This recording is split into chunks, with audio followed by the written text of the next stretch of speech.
play a season or two in MPL Malaysia back then with Todak, so I want to keep an eye on his journey. And I'm also a big fan of rooting for the underdog, right? Rooting for the dark horses. So in this case, so far, Lazy has been doing a great job throughout SPS. I want to continue rooting for them and seeing how far they can go. But EVOS Esports is an MPL team. So that's going to be the first hurdle that Lazy will have to overcome to keep themselves in the tournament. The drafting phase for game number 1 is already proceeding. Evo is grabbing Joy, Lucas, and Iritel on the blue side, and Lazy with Eve and Granger on the red. Oh, okay. More eyes on the Lazy Esports. I do love how they've already picking up a lot of the great heroes coming in. Already we see RWM. We've already saw the potential of you able to lock things down. It was already successful. We saw how Onyx was able to done that. And now they also have Granger, great back line. You can actually move around for that. And having Alpha also, Granger as well as Alpha, great combination coming in from Lazy Esports. Now EVOS actually prioritizing Joy for the fact that they want that mobility wise, and I think that pretty much they also saw how Lucas are very crucial when it comes to team fight. That could be a really good idea if they actually able to prosecute, and with Aeritol also on the side, great damage even for the late game. That could be also one of the potential that they are focusing on. But now, coming back into the ban-wise, what are the heroes that they want to actually avoid or try to actually shut down the possibility of the pulls here, Stuffer? Well, looking at the Cho ban is already kind of interesting. Makes you think that Lazy Esports might want to go for something like the Hylos in the EXP lane just to form up a little bit more teamfight control when paired with the RWM. They also get rid of the Farsa so that the Granger doesn't have to worry about matching up against any direct artillery. They at the very least, EVOS doesn't have to worry about the Sicilians since the Eve has already been picked up on their side. They instead focus onto the EXP laners, getting rid of the Phobius that counters the Joy, as well as the CC that can actually put up a strong duel against a Lucas in lane and keep up with Joy and Iritel. Lazy does ideally need ways of locking down these high mobility heroes because right now they don't have a lot of crowd control outside of the real world manipulation. The Khalid is alright. I already expressed yesterday to Husky that I'm not a big fan of the Khalid roam. You basically have to come out the gate flying at level 1 and 2, otherwise your utility kind of falls off very quickly. But EVOS, they'll finishing off the draft with a Badang and the Vex.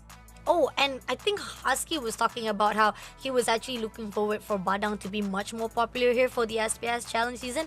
We're seeing it also been put out as well from EVOS. And I do agree on the side of Khalid. You talked about how it is. I think there's a lot more that you can actually put out. I mean, you talk about how CC, right? You could actually have a really good control with Gatot Kacha on the side. That could actually be a good benefit on the side of Lazy Spot. But they picked out Edith. Also a really good idea as well. But then again, I mean, pretty much from the start, I like the potential, just that Khalid was just a little bit questionable and interesting choice to be put out by Lazy Esports. I was kind of hoping Lazy would go into like the Belleric. I feel like it just counters a lot that EVOS has, especially the Joy. Even the Tigreal would have been okay, but maybe he has a harder time against Lucas, so I can understand why they didn't go for that. Edith is alright, but in comparison to the other two, is going to have a bit of a harder time catching the opponent. Once they do though, they have a lot of burst damage to play around. But this is actually going to come down to a bit of a skill and matchup. I feel like there's a great deal of mobility in the Joy and the Iritel that could be difficult to handle. And then the Lucas already did a very good job in the hands of a player like Dyron previously. So let's see how well it'll perform in this one, because this is an elimination match. Both teams fighting for their lives. Game 1, let's enter the Land of Dawn. First ever lower bracket match up. Who will go home crying off, or who will actually be surviving for that longer journey here for the SPS challenge season? You talked about how you are more favorable on the side of EVOS Esports. They haven't locked it down on how they want to actually portray in the game fight or even on the game plan itself. Lazy Esports, potentially very risky, but let's see if they can pull through. So far, I do see Dur just a little bit far off. Too much of the ambitious try to survive it. I'd had a lot of damage already by the side of Veldora, but here on out, we do see they want to actually hold off on the mid lane as well. Now, they have the potential. They want to wait off for the turtle, and James Pong looking from the side of Veldora, gonna actually try to get S buff and they need it, try to actually farm it up, but Dur comes in, and this is where they finally, they want to actually stun out Veldora, almost getting gold, the kill that they wanted. They actually go in for the double gang up, but at the same time, Tony tried to back things up, doesn't able to do so, so at least with the investment they done, a lot of resources been put out. Lazy did manage to get one kill. So I am noticing this is a Badang Arome on the side of EVOS Esports, so they will probably be going into the Thunderbelt build, and unfortunately, going for a Badang Arome is a little bit risky because you're not going to be able to match up to the movement speed of a Khalid Roam. That's why Lazy Esports was able to get up into the EXP lane to gank Veldora a lot sooner than Tawny was able to respawn, and that's actually a very important gank for Lazy as well. Up until now, Veldora had been winning lane priority against Dur, and they needed to make sure to affect that lane somehow so that the EDIF could come join the turtle fight and maybe hit level 4 a bit more smoothly. But because they were successful with that one, it looks like James Punks will be able to get the turtle quite easily for Lazy. Not even able to actually steal it. Tony tried to actually sneakily try to go in, but here on out, but actually have a lot of push out to the side of top bet. They even try to actually go in for the RWM, immobilizing Shizo. Shizo had to back away. Tony tried to actually continue on, try to actually had that connection, but doesn't manage to do so. Only managed to try to actually steal away the buff, but denied immediately by Lazy.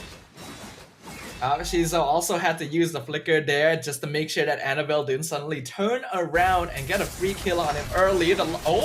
But they're going in all out to Cloakwood. Will be the 1 second kill right here at the same time. Right at this instant, Annabelle had to pull away. Tony, a little bit overextension, managed to flicker, move off from the side of Lazy. And at the same time, Lazy has already done so much damage, they don't need to go for the extension.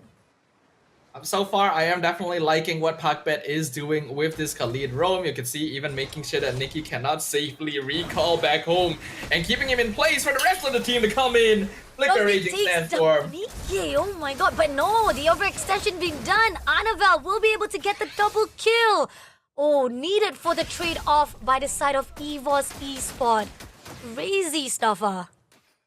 That was a good attempt by Lazy. Like I mentioned, Pakvet keeping Nikki in lane long enough for the rest of his team to show up and finish off the Irritel, but then overstaying their welcome behind the tower and not really having tools to be able to escape from a high mobility assassin.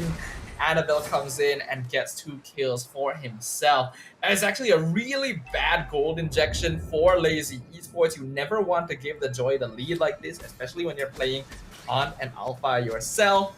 So that is something that EVOS can play around going forward.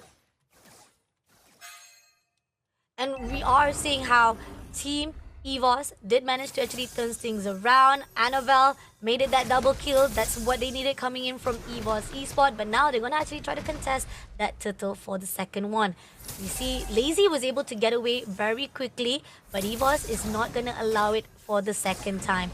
Uni right in the bushes, Dur will be able to spot it out, but they clear it out, but actually hold it ground for Dur, but Dur managed to move away. RWM been thrown out to shut down Parbet as well as Veldora try to go on a one-on-one, but doesn't manage to pull through. But at the same time, Parbet having some composure right here will deny EVOS to take him down.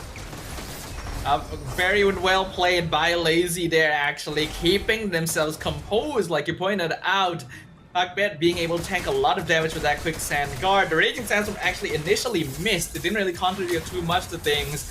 But now even the orange buff gonna be invaded right now.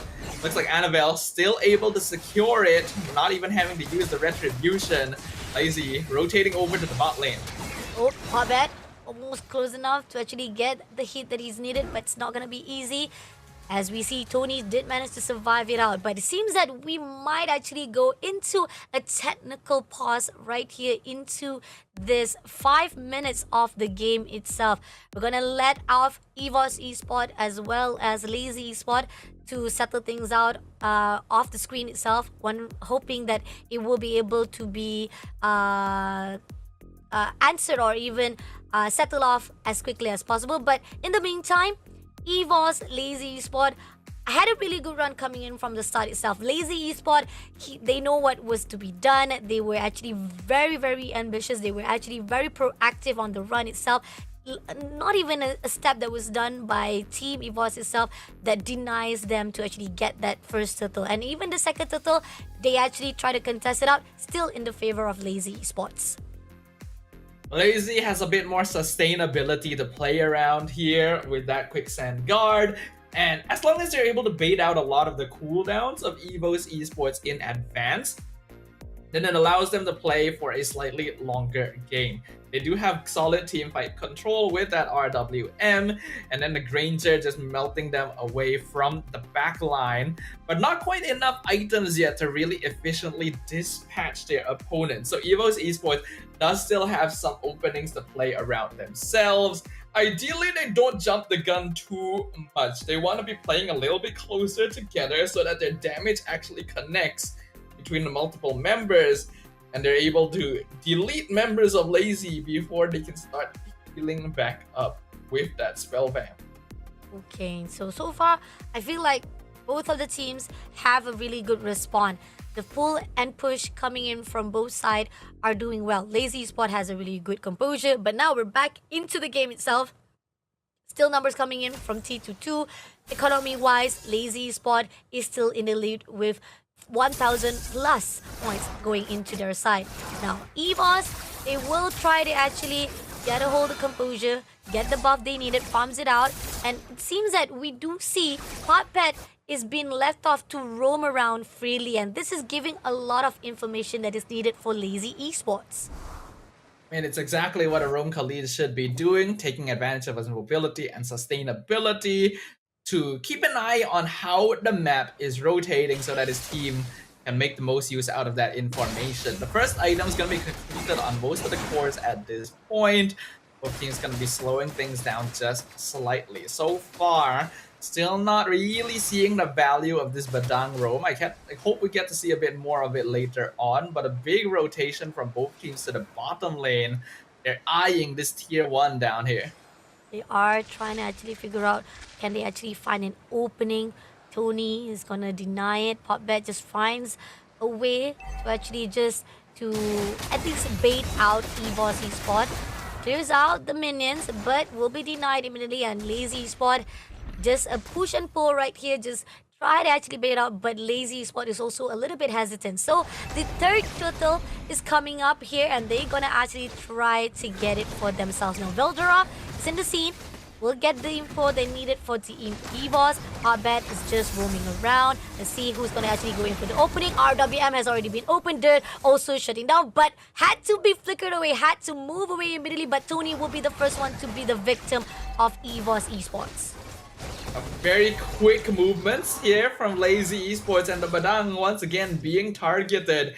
It really isn't as bulky as most other roamers are nowadays, so trying to walk forward to set things up is very risky for him when you have so much siege potential coming out of Lazy, and he just gets deleted in a single second after the Edith combo, keeping him in place. But we have to note that there are going to be some pretty notable key players on both sides for this game. Shizo so far has not been disrupted, 2 assists on the Granger, no death, should be farming very cleanly. And Annabelle is still riding off of the momentum of the 2 kills that he was able to secure earlier on in the game. The late game will actually come down to the duel between these 2 players in particular. And there you go, they're going in all out to Popbet, but Popbet managed to move away. Great, all the investment being put out by Popbet is just a wasteful coming in from EVOS, and this is where the fine line, they will try to actually punish it. Shizo coming in, and it seems that Tony also push out, but at the same time, James Bond comes through, RWM will be able to shut down Shizo, getting the kill. James Bond also takes down Veldora, double kill coming in, and now one more player to go to be taken out as we airborne straight away. Annabelle had to pull away before becoming a casualty, but 3 kills in the hands of Lazy Esport. That's a really big win. That was very well calculated by Lazy Esports. It went exactly how they hoped that it would. The RWM came out at the perfect time to force EVOS backwards, and then James Punks was just waiting in the backline to get a multi-target Spear of Alpha. For a moment, I thought that he was going to die to the tower, but turns out he actually had an early Winter Crown and was able to pop it just in time to divert the tower's aggro. I'm very surprised that he went for that as early as he did, considering that his team does have good enough front line that he shouldn't have to rely on it.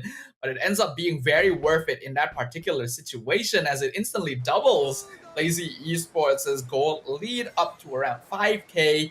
We're 9 minutes in, First Lord has just spawned, and EVOS doesn't really have much of a foot to stand on here. I think they're gonna have to play this safer and slower to get the items they need. RWM been put out, Lord has already been taken out, but here on out, they try to push in straight away to Nikki. At the same time, Tony, right in the scene. It seems that Popbet does not allow him to pull away, but unfortunately, they've already done enough. They don't need to worry much. Overextension is unnecessary, so now they're just gonna go in with a win. But Popbet is looking for more.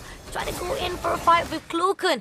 Does manage to get a lot of damage to put out. James Bond is also overlooking, trying to find a way if they can actually get another win on their side. And the mid-game snowball is now starting to get worse and worse in favor of Lazy Esports, to the chagrin of EVOS. Annabelle being sent up to the top lane should actually get a free tier 2 there, but Lazy doesn't seem to mind it. They're going to be able to get 2 tier 2s instead in the bot and mid lane. And will escort the Lord down mid, see if they can get an inhibitor here. Holy defense going to be expended. See, Cloakun almost close enough been taken off that easily. And it seems that they didn't manage to actually maneuver the occasion of the Lord marching in into the mid. But here on out, RWM has already been invested. Just a little bit more turret will be taken out. But at the same time, Popbet pushing in. And it seems that Annabelle will be able to take down Shizo. Feldora takes down Kopskut. But Lazy Esport, they got what they needed. And they had to pull away before it gives more leeway to the side of EVOS Esports.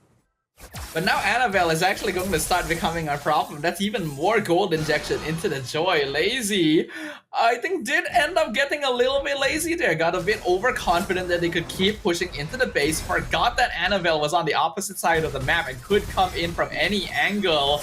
And they lost the entire back line. EVOS getting a bit more space now. Oh, Annabelle almost close enough to take down Popbet, but they managed to pull away, getting the turret for the mid lane. That's going to give more control on the side of EVOS. So it's almost balanced right here for both sides of the team, especially the fact that it's more in the favor of Team Lazy Esport. Yet they still have the control-wise, economy-wise still high on themselves as well. Now, Lazy Esport, they have to be cautious. There's one slip they already been done. They don't want to mess up again. Yeah, they cannot afford to mess up again. They still have a bit of a goal lead right now, but a Granger becomes more and more of an unstoppable mass the less and less he is targeted. So that was Shizo's first death of the game, actually, to his ultimate nemesis, the Joy. The rest of EVOS having a lot of difficulty catching up, but the Great Dragon Spear was just completed on Nikki not too long ago, so the Irritel can actually still do a respectable amount of DPS at this stage. And Lazy really needed to keep track of that gold lead that they had before.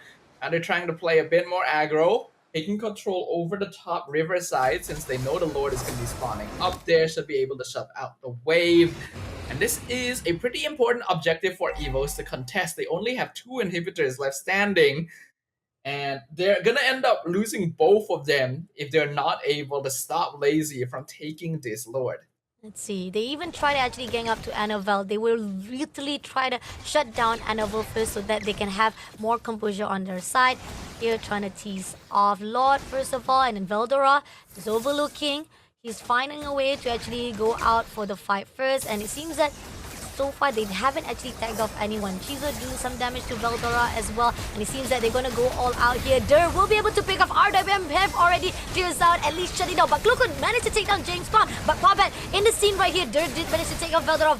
Popbet was traded off, getting the double kill right here from Shizo, and now living on Annabelle. But Annabelle making a difference, clears out, and it is going to be a team effort right here by Team EVOS to take down the 4 players of Lazy Esports.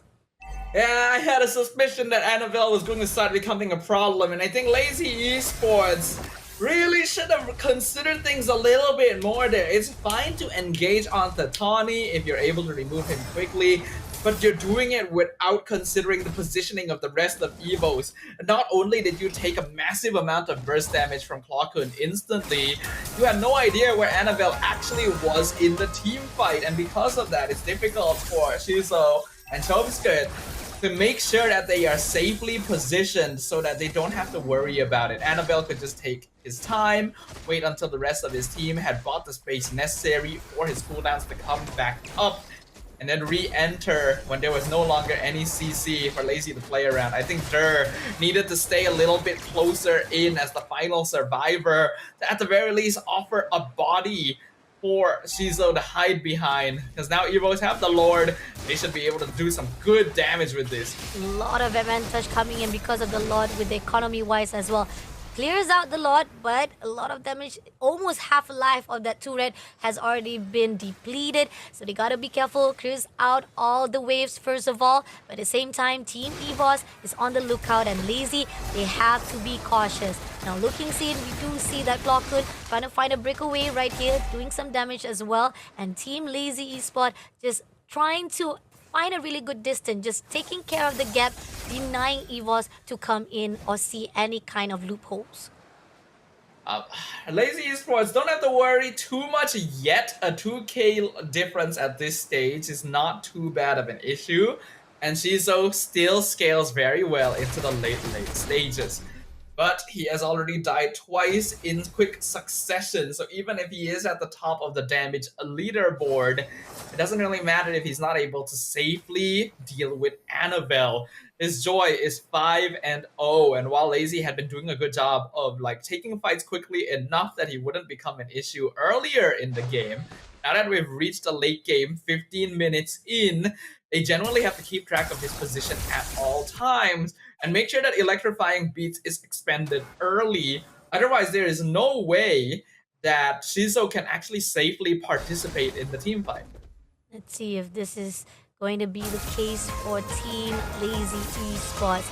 Seems that Annabelle, if they leave this off very, very easily to maneuver, for Annabelle to just have so much composure, so much power for his hands, it's not gonna be easy. So you talked about how Lazy Spot has to actually find a really good eyesight on Annabelle. If they actually allow it even more so, Annabelle can easily damage and punish them. Now, Lord is spawning. This is the second Lord already, and if EVOS can get away with this, they can actually do more damage to Lazy Esports. So Contest is coming in already. Annabelle doing some damage, waiting for the right time. Veldora is on the scene as well. Things can be backed up. Even Cloakun is also on the scene as well with Nikki. So it's all about timing right here. But Lord almost going to done. Can they actually get it? Annabelle will get the Lord itself for themselves. But at the same time, extension comes through from Potbet, doesn't get anything, and now they're pushing it straight to Dur. Getting the double kill is required, and now team of Lazy Esport holding off for dear life as second Lord is already in the hands. But Shizo did manage to get it straight right here, taking down Cloakun.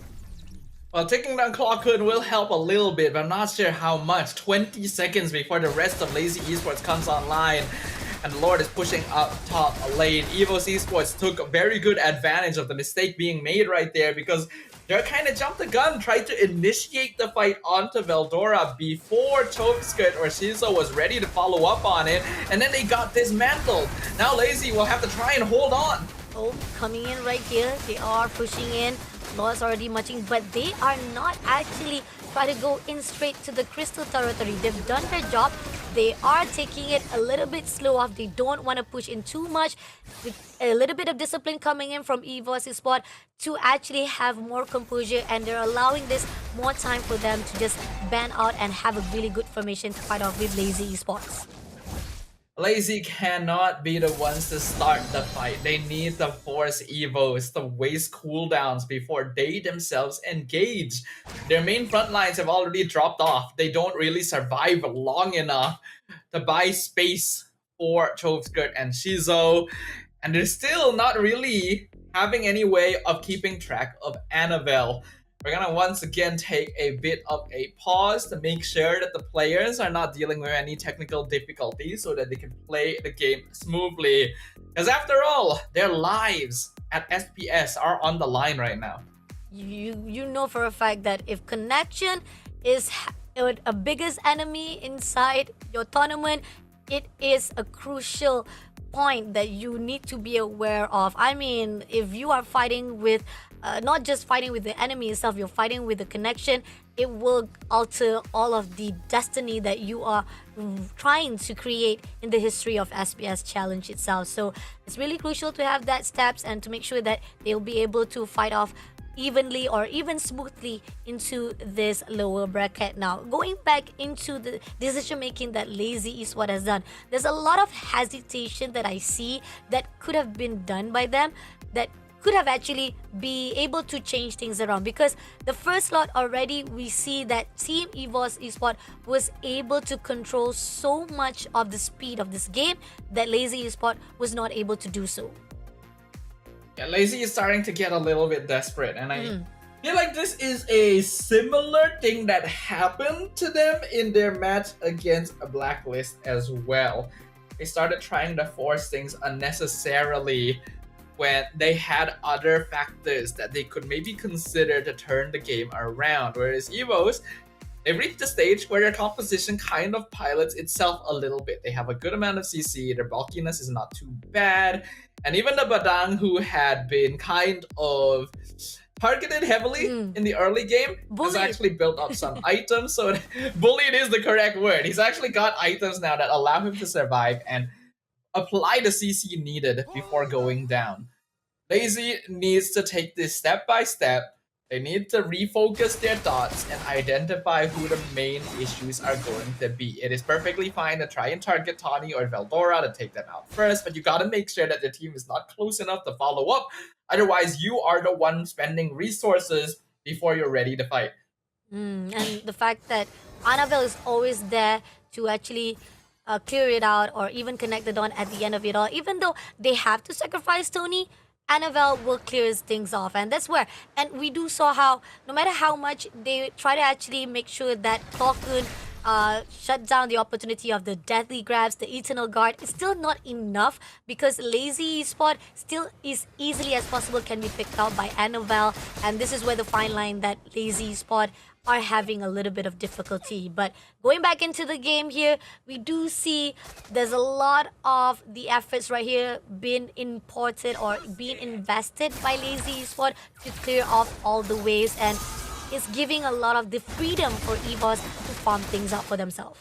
I mean, Lazy has to reclaim space on the map like slowly by themselves. They can't afford to push up when they're not able to really secure vision. So they will probably be able to get out onto the river in time for the Lord to spawn, but Evo still has more map priority in general. Lazy has to slowly clear corners, basically act as a tactical squad entering dangerous territory, using that Death Sonata to scout out brushes, and they cannot jump the gun. They cannot be the ones to start the fight. They gotta try and bait Evos into doing it somehow. If they want to, and there you go, we're coming in for a fight already as James Bond. RWM will be denied immediately as Annabelle takes down the first blood. Dirt takes down Nikki as well, but Parbet is in the scene, and James Bond trying to go in for a fight with Klokun, but can he get it done? He did manage to take down Klokun, but Veldora comes in for the trade, and this is where the final Veldora gets the double kill to Parbet as well. Tony will be pushing into Dirt all alone by himself. He will be gang up. He tried to survive, but it's nowhere to be able to survive and escape as Team EVOS shuts down Lazy Esports for the team wipeout, and this is the key for their victory. If they can clear this out already, they can be able to shut it out, and we do see a marching of wave coming in at the top. If there's a possibility the march comes in and not in time for even Chobscoot to survive it out, EVOS can just clear this and shut down this first round of match number 3. And it seems that you don't even need a march. They're already pushing in right at the mid lane. Crystal been done. Chobscoot, nothing could be done. The first win goes to EVOS Esports. EVOS Esports held